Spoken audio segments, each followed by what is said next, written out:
Kemudian pembahasan selanjutnya adalah apa sebab-sebab yang menyebabkan kita selamat dari azab kubur. Al-asbab al-munjiyah min adzabil qabr. Ya, mujmal wa mufassal. Sebab-sebab yang menyelamatkan kita dari azab kubur juga ada dua. Ya, ada sebab yang bersifat global,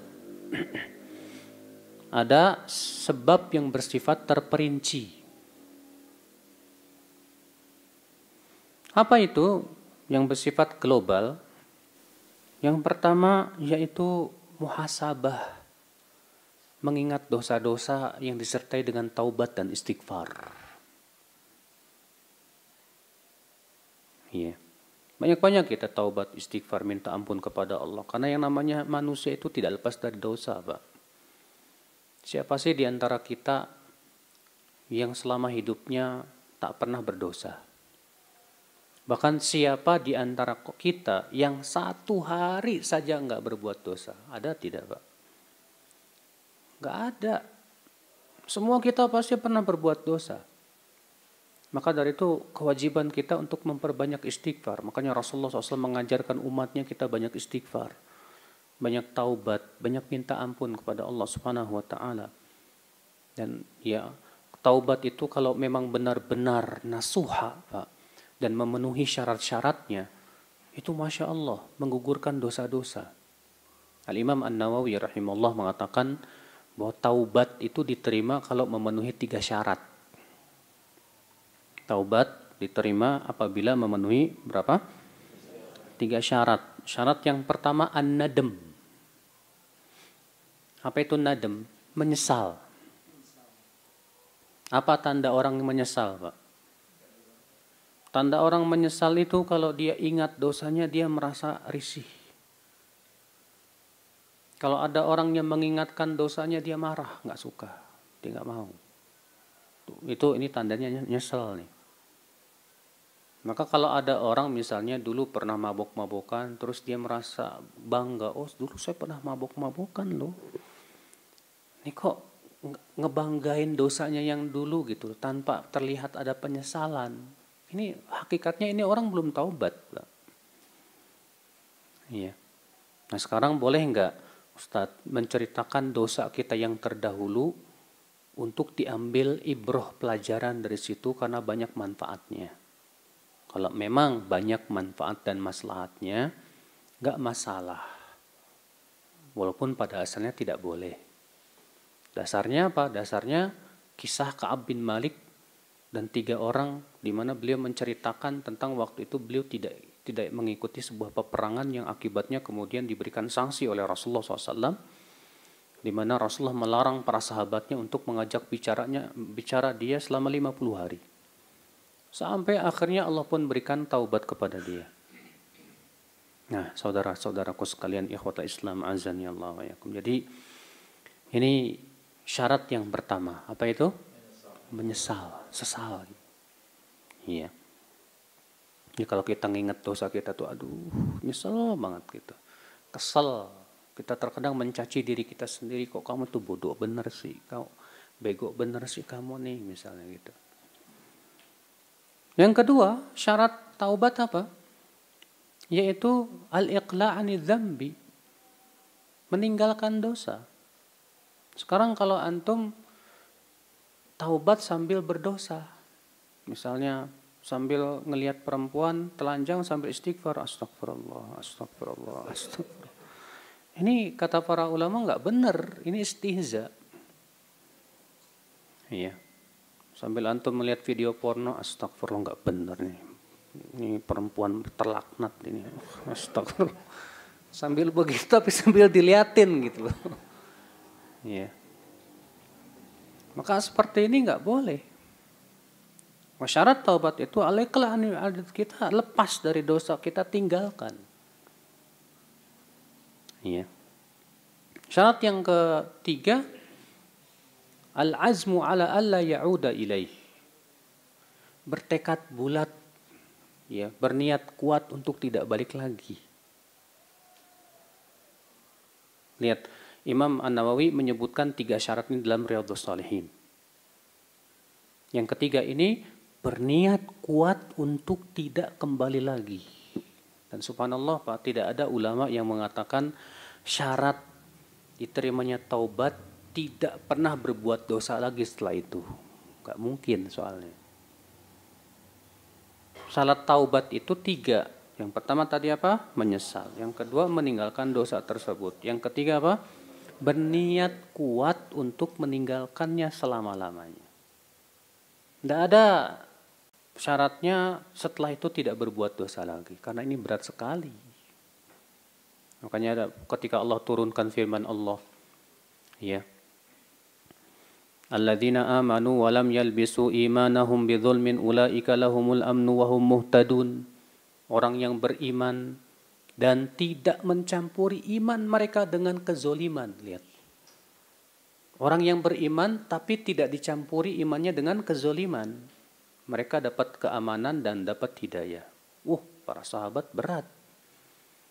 Kata mereka, kalau syarat untuk dapat keamanan dan hidayah tidak mencampuri iman dengan kezoliman, siapa yang mampu seperti itu, ya Rasulullah?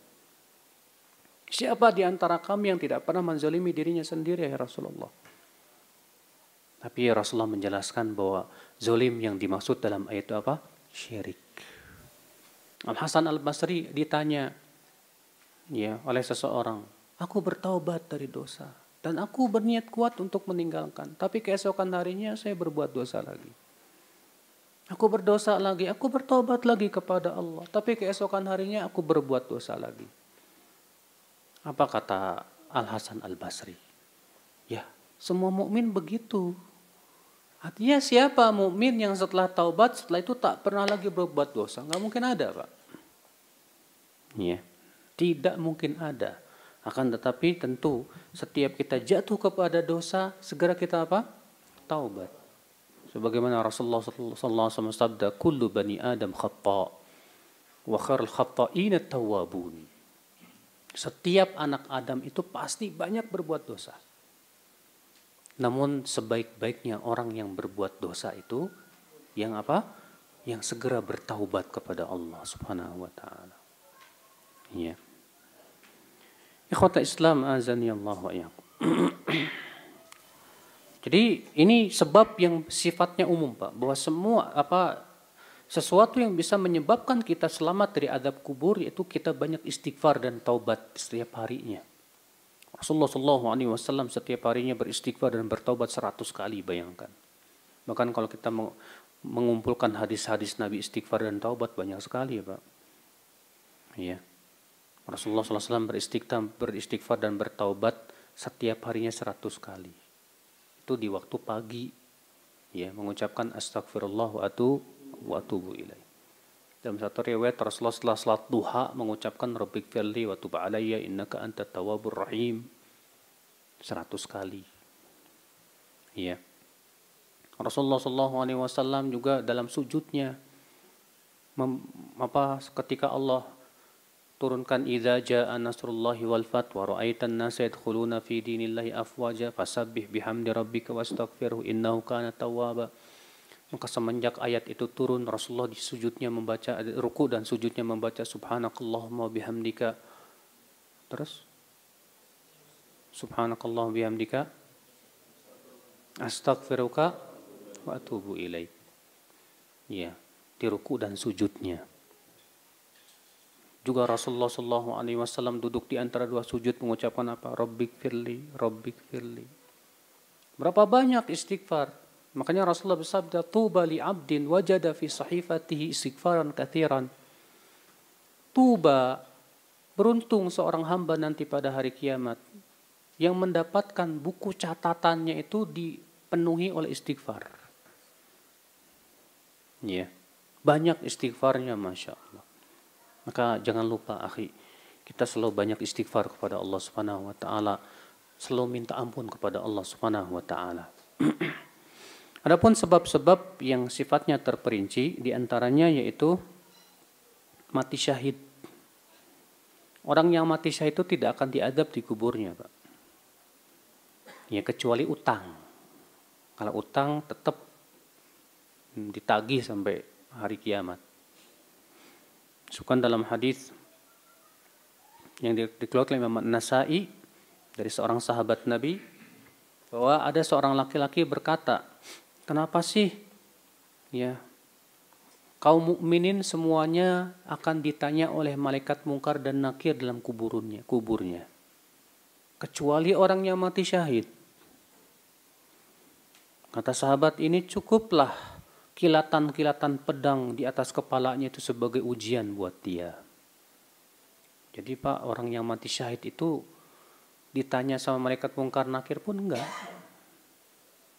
Ya, apalagi diadab dalam kubur. Ditanya aja enggak. Orang mati syahid itu langsung ya dimasukkan dalam perut burung yang hijau, kemudian terbang ke sana kemari dalam surga. Masya Allah. Ya. Di antaranya juga ya akhal Islam azani Allah yakum membaca surat Tabarak, memahaminya dan mengamalkannya. Disebutkan dalam hadis surah minal Quran 30 ayah tashfa' li sahibiha hatta ghufira lah. Ada sebuah surat dari Al-Quran 30 ayat yang akan memberikan syafaat kepada pembacanya sampai diampuni dosa-dosanya. Ya. Demikian pula orang-orang yang wafat dalam keadaan sakit perut, dibunuh bersama perutnya. Dalam hadis riwayat Tirmizi, man yaqtulhu batnuhu falan yu'adzab fi qabri. Siapa yang dibunuh oleh perutnya tidak akan diadab dalam kuburnya. Ya. Dan dalam hadis juga disebutkan ma min muslim yamutu yaumal jum'ah. Tidak ada seorang muslim pun yang meninggal di hari Jumat atau malam Jumat kecuali Allah akan lindungi ia dari fitnah kubur. Akan tetapi hadis ini terjadi ikhtilaf apakah hadis ini hasan atau dhaif. Saya lebih condong kepada pendapat yang mendhaifkannya. Iya. Terlebih Nabi sallallahu alaihi wasallam meninggalnya hari apa? Nabi SAW meninggalnya hari apa Pak? Hari Jumat atau hari Senin? Senin. Kalaulah hari Jumat itu hari yang paling baik untuk seseorang meninggal dunia, tentu Allah akan berikan kepada nabinya dong. Tapi ternyata Allah memilih Rasulullah SAW diwafatkan di hari Senin. Lahir hari Senin, wafat pun hari Senin. Iya. Ikhwata Islam azani Allah wa iyyakum. Di antaranya juga yang menyebabkan kita insyaallah dilindungi dari azab api dan azab kubur yaitu membaca doa sebelum salam, berlindung dari 4 perkara. Allahumma inni a'udzubika min adabi jahannam wa min adabil qabr wa min fitnatil mahya wal mamat wa min syarri fitnatil masihid dajjal. Ya Allah, aku berlindung kepada Engkau dari apa? Adab kubur dan dari adab api neraka.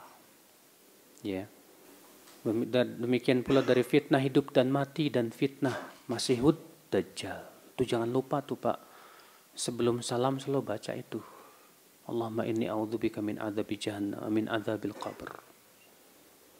Ikhwata Islam azani Allah wa iyyakum. Kemudian yang akhwat Islam diantaranya juga yaitu sering banyak ingat kematian. Karena Rasulullah SAW bersabda, "Aktsiru dzikra hadhimil ladzat." Banyak-banyak, ya kata Rasulullah, perbanyaklah mengingat penghancur kematian. Penghancur kenikmatan. Apa itu? Kematian. Utsman bin Affan Pak, kalau ziarah kubur tuh menangis.